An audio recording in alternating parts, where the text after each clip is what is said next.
Since its birth in 1994, the Speed Triple has always been a choice cut of prime British beef. It's evolved over the years into a fine naked bruiser and a true icon for Triumph, but it has been left lacking against the current crop of elite super nakeds, until now. Say hello to the all-new Triumph Speed Triple 1200 RS. A ground-up revolution according to the boys and girls from Hinckley, so let's delve straight into the Hollywood figures. The 1200 RS makes a claimed 177 brake horsepower, a massive hike in ponies, and 125 Nm of peak torque from a new 1160cc triple, which is 12% less inertia that should equate to a sharper execution. There's much talk of reducing inertial mass, and the RS now features a finger follower valve train. This allows a higher revving motor, so the red line has been up by 650 RPM to 11,150, despite the increase in cubes. Triumph also reckon their engineers are focused on the intake and exhaust systems, and there's a completely new stack gearbox to ensure smoother and slicker shifting. The engine itself is a whopping 7 kilograms lighter, and the whole bike is 10 kilograms lighter than the previous model, tipping the scales at 198 kilograms wet. The all-new alley frame with fresh new geometry is 17% lighter than the last incarnation, and the package is tighter and more compact, with the design brief focusing on mass centralisation. How very Honda. The tank and area beneath one's gusset is much narrower than before. I know this because I've sat on it, but we'll get to that later. And the footrests have been nudged inwards for better ground clearance, although the bars have been widened for better control of the Speed Triple's newfound dollop of power and agility. There's no fancy electronic suspension, but the 1200 does wear Öhlins NIX30 forks and a TTX shock, as you'd expect. And there's Brembo Stylo calipers for extra bite. A 5-inch TFT dash is the face of the new electronic suite that does include all the usual suspects. Cornering TC, cornering ABS, and a new anti-wheelie system, which are controlled by a 6-axis IMU. And you get 5 riding modes, including a track mode, quick shifter, blipper as standard, cruise control as standard, and keyless ignition.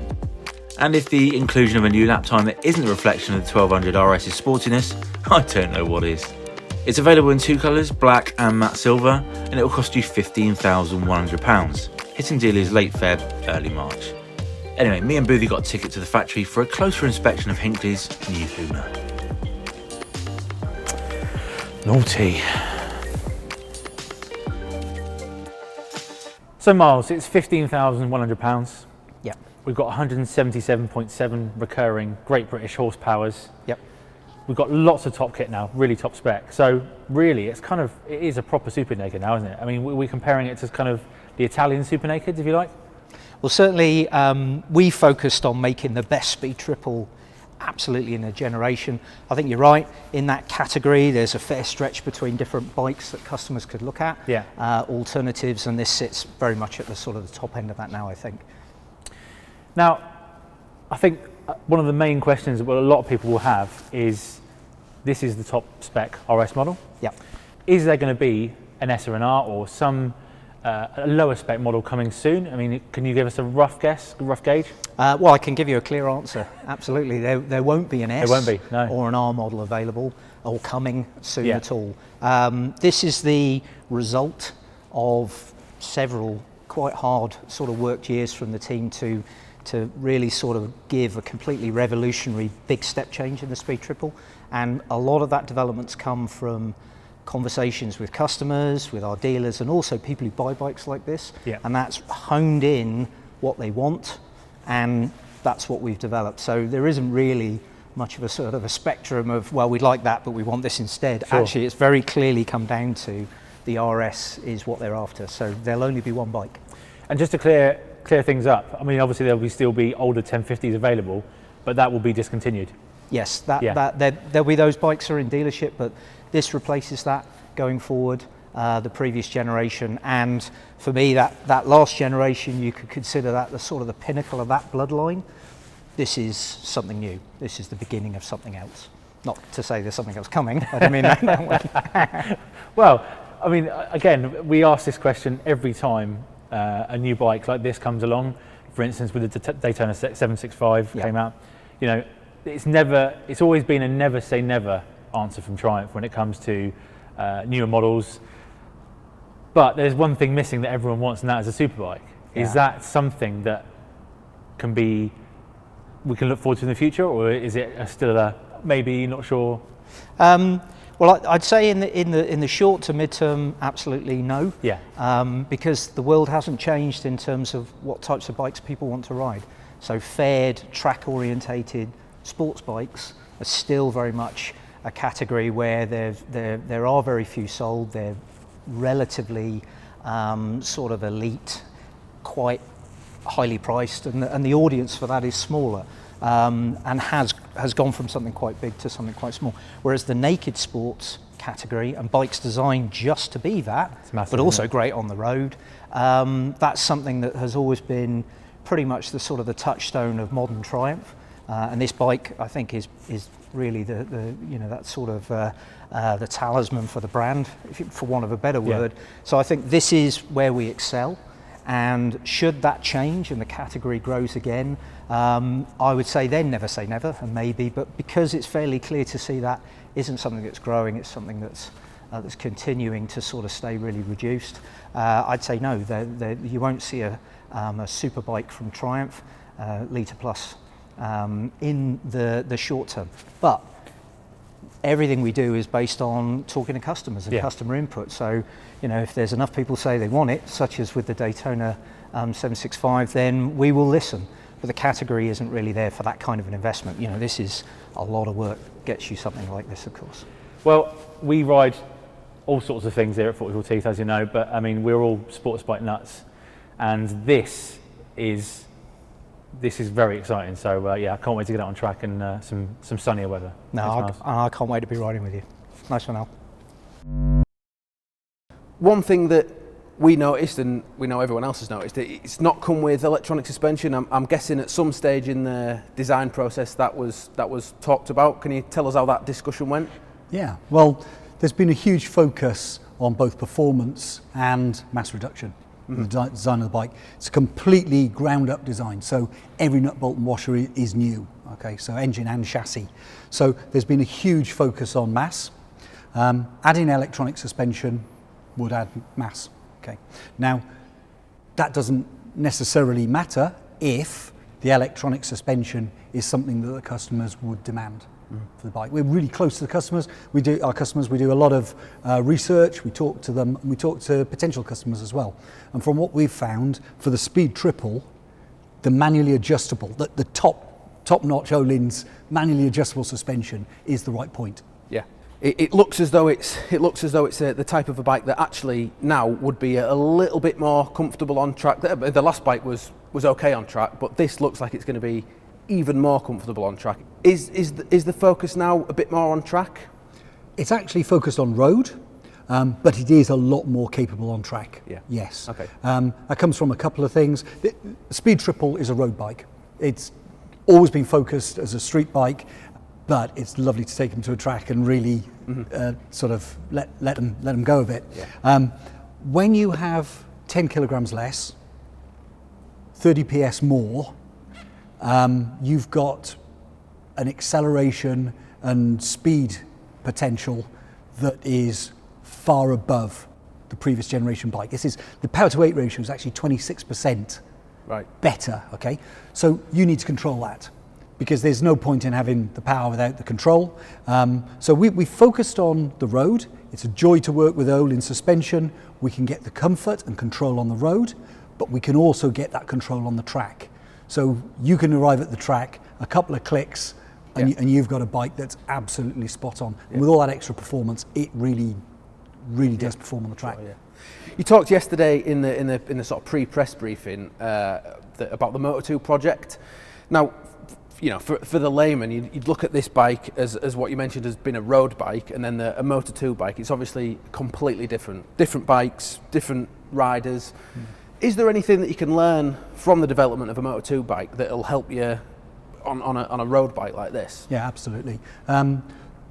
Start point is that we don't have a separate race department, okay? So the team that designs engines for the road will design race engines. Right, okay. So with a race engine, you're always looking at reducing mass, you're looking at low friction, you're looking at best combustion, you're looking at gas flow through cylinder heads, intakes and exhausts, okay? You're learning all of that all the time. You can flip that round as well, because with that Moto 2 engine, we did a version and developed the Daytona 765 of course, special edition bike. Now, that takes a race engine and ensures that it's durable and sorted for the road, where you're not getting a race engineer changing the oil every couple of sessions. You've got a 6,000 mile service interval. So you bring that level of understanding of what a race engine, all that performance for the road needs to be, and that's here. So, for instance, this is 10,000 mile service interval. Okay, that's impressive. Pretty good with all that performance. So, just talking about the engine, then, it's not like you've just taken an engine out of a 1200 Tiger and slotted that in. It's not at all. Completely new. The whole rationale for the bore and the stroke is all based around this bike. We wanted a bigger engine, capacity-wise, much more power, but we didn't want it physically larger. Okay, so we needed to package within the space we had, and in some dimensions, it's actually a smaller engine.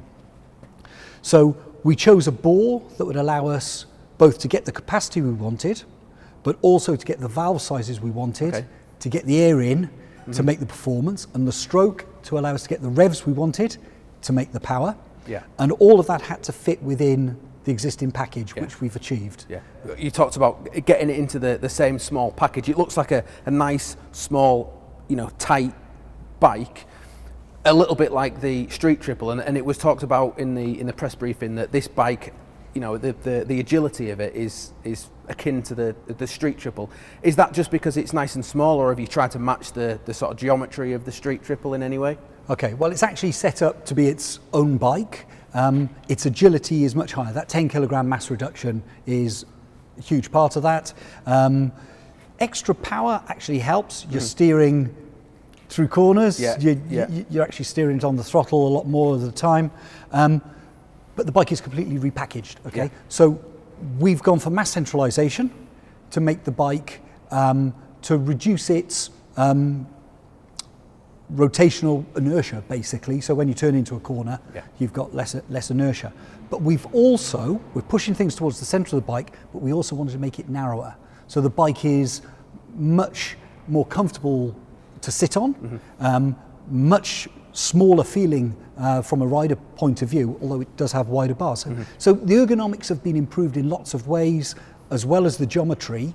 The geometry itself, geometry is a static figure. It's the dynamics, it's how it works actually on the road or on the track that matters. So yes, geometry numbers may be comparable, maybe slightly different, but it's all about agility and control and precision.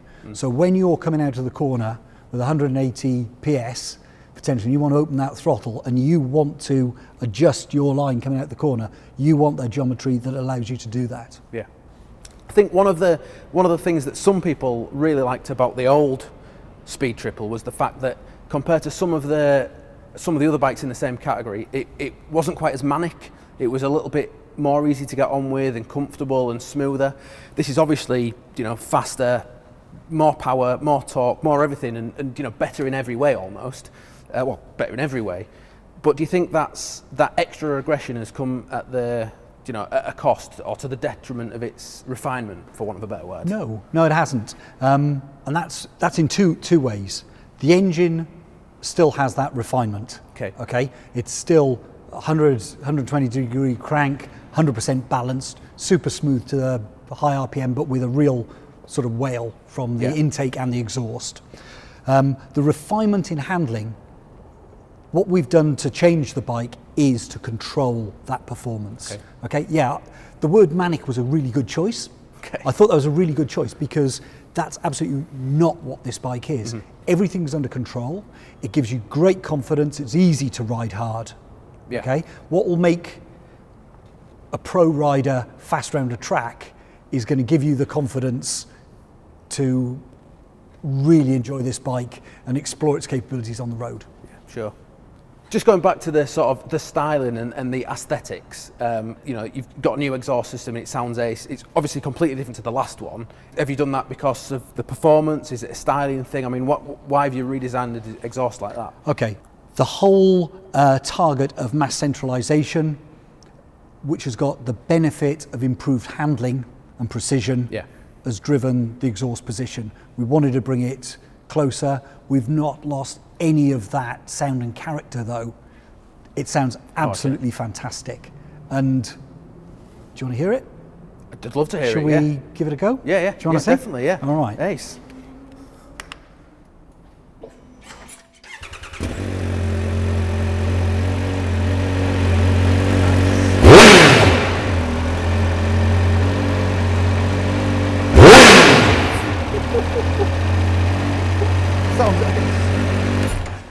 Okay. Yeah, that sounds absolutely incredible. I hope I hope these microphones can pick that up, but that is a proper rasp, isn't it? May have overwhelmed your mic there. Yeah. Welcome back to the studio. What do you reckon then, mate? I think that is going to be a weapon of a bike, don't you? Definitely. It's I know Triumph made the Daytona 765, the Moto 2 thing, but for me, this is the most exciting Triumph they've built in, well, a long time, I think. Well, yeah, because the Moto 2 bike was a little bit. It wasn't for everyone, was it? No. You know, all right, they sold a few for the road, but not enough for everyone to have one. No, whereas exactly. This is every man's Triumph, and it's a big step forward. It's taken that leap out of the sort of comfort zone, isn't it? Really, for them. Yeah. Well, it was bundled in with the CB thousands, that type of a bike. Now it's right up there with the Tuonos, Super Dukes, Street Fighter V4, yeah. Although Triumph don't want to admit that, obviously, but strange one that. But I think the sad news is there's not going to be a super bike. Do you believe that? I don't want to believe it. Yeah, I think there's not going to be one straight away, is there? Because he said there's not. No. And I don't want to make a liar out of him, but I think there's got to be a market for it, hasn't they? I mean, the other manufacturers are still selling. All right, they're selling more naked bikes than they are sports bikes, but I'd think about buying one, wouldn't you? I suppose on the flip side, they've got all these years of Moto 2 racing, and they're not really doing anything with it. Yes, they're making bikes, and they're making obviously the Speed Triple is a massive step up in sportiness. Yeah. But they're not really doing anything with it, and I would like to see it. But looking at what they're doing with the Street Triple RS and racing that in British Supersport now, why don't you do the same thing with the Speed Triple RS? What's stopping you putting clip-ons on a set of fairings and go and race it as a superbike? That would be good. I mean, we haven't even ridden it yet, but it's the sound of it. It sounds incredible. The power, the power and the torque figures and the.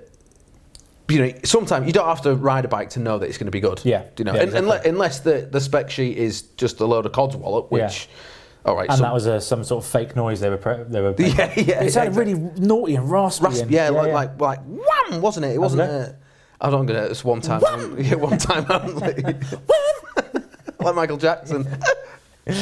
But no, I mean, really, really buzzing for this one. Genuinely buzzing for this one because, as I said, Triumph they've got this thing where it works. They're selling retro bikes. They're selling their sort of the street bikes and the street triples, etc. But this, design-wise and power-wise and spec-wise, this is a big jump up in a lot of reasons, isn't it? Yeah. And they made a point. They made a point of saying this isn't. We don't want to sort of harp on about the history side of it with this because, like a lot of the other bikes, the Bonnevilles and bits and pieces like that, it's. They're retro, aren't they? This isn't retro. This is cutting edge, proper stuff, proper tech, proper parts, all in suspension. Proper Brembo styling calipers. It's it's a proper one, isn't it? Got all the toys. What's your opinion on keyless ignition, Al? As Sue Perkins once said, it had a perfectly good home. The key, didn't it? Mm-hmm. I mean, look, I think there's only one good thing to come out of this in the fact that you can turn it off, you can disable it. Keyless, and you can, and it does the fuel flap as well. Yes, so you don't have to get to a petrol station and have to find the key. Yeah, I mean, fallen down the leg of your leathers or in one of your hundreds of pockets. Or, What do you reckon? I still don't like it. No, ram it up your ass. I want the key there where I can see it at all times, and you want that security of knowing that you've put the steering lock on and you've taken the key with you. A lot of people like the idea of it because it's the future, isn't it? It's techie and it's futuristic, but I think when you've sort of lived with it for a bit and used bikes that have got it, the novelty wears off really quickly, doesn't it? I've set off on a bike before and left the key at home? Because you can do that. You can, you know, You could do that. You're faffing about. You put the key on top of your windowsill, put your helmet on, start it up, and set off. And then you get 20 miles down the road and you see a little warning sign on the dash saying you're a prick. 20 miles? 20 miles, yeah, to turn around, yeah.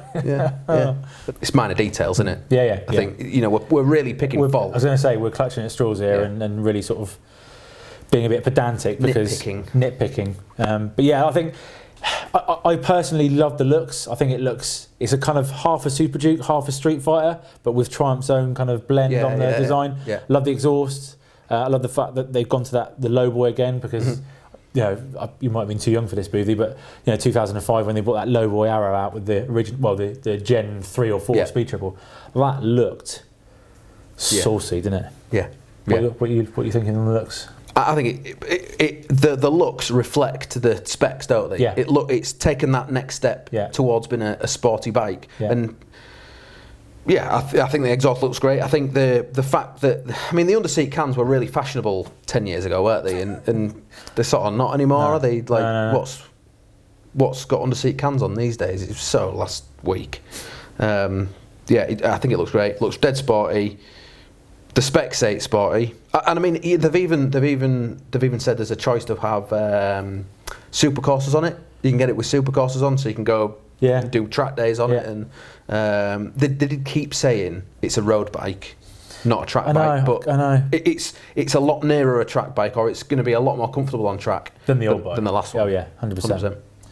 Let's hope COVID ends soon, and or / we're allowed to leave the bloody country and go to somewhere with some sun and some dry tracks. Somewhere with some sun and a bit less COVID. Yeah.